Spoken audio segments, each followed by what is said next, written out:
اگر ہم اندھیرے راستے پر بھی چلے اور حضور کی بات کر دیں تو اندھیرے راستے میں بھی حضور کی بات سن کر کے راستے جگمگانے لگتے ہیں. یہی وجہ ہے کہ جس نبی نے کلمہ حق کی تعلیم فاران کی چوٹی سے دی، مجھے بتاؤ جشن عید میلاد منانے والے یہ کتنے سو سالہ جشن عید میلاد منا رہے ہیں ہمارا؟ اگر 1500 سالہ جشن عید میلاد منانے کی سنیوں کے چہرے پہ خوشی ہے تو چہرے پہ تبسم لا کے کہنا چاہیے تھا کتنے سو سالہ منا رہے ہیں؟ 1500 سالہ جشن عید میلاد منا رہے ہیں. اور جشن عید میلاد میں ہم نعرہ کیا لگا رہے ہیں؟ لبیک یا رسول اللہ، لبیک یا رسول اللہ. سرکار کی آمد، سرکار کی آمد. جن کی آوازیں چپ خاموش ہیں، جو چپ ہیں میں سمجھ نہیں پا رہا ہوں کیوں چپ ہے. اگر حضور کی آمد کے حوالے سے آپ بیٹھے ہیں، سرکار کا 1500 سالہ جشن منا رہے ہیں، تو آپ کو تو اپنے حضور کی آمد کا لبیک کرنا چاہیے نا. سرکار کی آمد، حضور کی آمد، یاسین کی آمد، طہا کی آمد. اب ذرا ایک بات میں تم سے پوچھتا ہوں، 1500 سالہ جشن ولادت منانے والوں کبھی یہ سوچا ہے یہ جو جشن ہم منا رہے ہیں، یہ جو 1500 سالہ جشن ہم منا رہے ہیں، اس جشن کو روکنے کی کوشش بھی کی گئی ہوگی، اس کے خلاف مشن بھی چلے ہوگے، ہاں دور نبوی سے چلے ہوگے، اور مٹانے کی کوشش دور نبوی سے کی گئی ہوگی، روکنے کی کوشش دور نبوی سے کی گئی ہوگی. لیکن کمال یہ ہے کہ جس دور میں حضور کی جشن کو مٹانے کی کوشش کی گئی، وہاں عاشق پیدا ہوتے گئے اور حضور کا میلاد منتا گیا.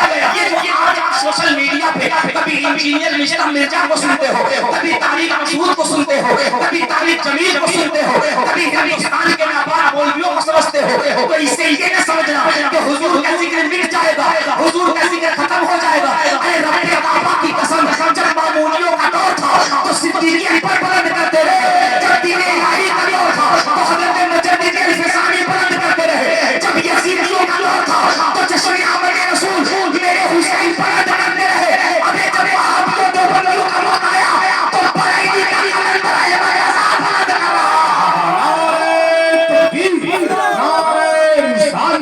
جشن عید میلاد النبی مسلک اعلیٰ حضرت. سبحان اللہ، سبحان اللہ، بہت اچھا. میرے امام بلند کر رہے ہیں. وہ کیا کمال کر دیا سیدی اعلیٰ حضرت نے.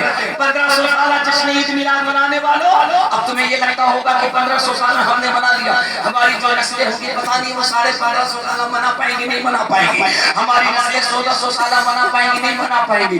اب 1500 سالہ کے بعد 1550 سالہ میں کیا ہوگا، 1600 سالہ میں کیا ہوگا. اگر کل کو کوئی بدعقیدہ کھڑا ہو کر حضور کی عظمت میں بات کرے تو 1700 سالہ جشن کیا ہوگا. میں کہتا ہوں جس امام کے شہر کے قریب تم پیدا ہوئے ہو، کرم پور چودھری میں رہنے والوں، جس بریلی کے کلندر کے شہر کے قریب تم پیدا ہوئے ہو، یاد رکھنا امام احمد رضا صرف پریزنٹ شخصیت کا نام نہیں ہے، امام احمد رضا صرف موجودہ شخصیت کا نام نہیں ہے، امام احمد رضا صرف حال میں سوچنے والی شخصیت کا نام نہیں ہے. امام احمد رضا اس نظریے کو کہتے ہیں جو ماضی میں بھی دیکھتا تھا، جو حال میں بھی دیکھ رہا ہے، جو مستقبل کو بھی دیکھ رہا تھا، جو پاسٹ کو بھی دیکھتا تھا، جو پریزنٹ کو بھی دیکھ رہا ہے، جو فیوچر کو بھی دیکھتا ہے، جو بھوت کو بھی دیکھتا تھا، جو ورتمان کو بھی دیکھ رہا ہے، جو بھوشیہ کو بھی دیکھے گا.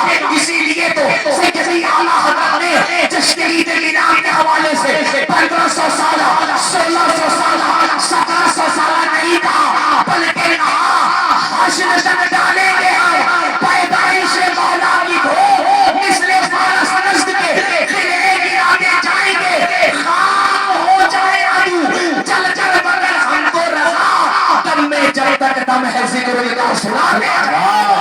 سبحان اللہ، سبحان اللہ، زندہ باد، زندہ باد. اس عظیم نظریے کا نام احمد رضا ہے. کیا فکر دی ہے اعلیٰ حضرت نے. صرف 1500 سالہ جشن نہیں، چاہے وہ 1600 سالہ ہو، 1700 سالہ ہو، 1800 سالہ ہو. ارے میں تو کہتا ہوں جب تک یہ چاند و سورج جگمگاتے رہے، اگر سچ ہے تو بولنا، جب تک یہ چاند و سورج جگمگاتے رہے حضور کا میلاد ہوتا رہے، حضور کا ذکر ہوتا رہے، حضور کا چرچا ہوتا رہے. اب آپ کہیں گے کہ صاحب حضور کا چرچا کیسے ہوگا؟ کرمپور والوں نے تو لائٹ لگا دی ہے، بتی لگا دی ہے، کمکمے لگا دیے ہیں، شامیانہ بچھا دیا، شامیانہ لگا دیا ہے، زمین پہ فرش ڈال دیا ہے، یہ تمام انتظام و اہتمام کر دیے ہیں۔ اگر یہ نہ رہے گا تو حضور کا ذکر کیسے ہوگا؟ میں کہتا ہوں تم بھول گئے اگر تم نے لائٹیں لگائی ہیں اس لیے کہ حضور آ گئے، اگر تم نے شامیانہ لگایا اس لیے کہ حضور آ گئے، اگر تم نے فرش پہ جازی بچھایا اس لیے کہ حضور آ گئے، اگر یہ اہتمام کیا اس لیے کہ حضور آ گئے، تو کیا خیال ہے یہ جو آسمان کا شامیانہ لگا ہے یہ کس کے لیے لگا ہے؟ کیا خیال ہے اگر یہ زمین کا بچھونا بچھا ہے تو کس کے لیے بچھا ہے؟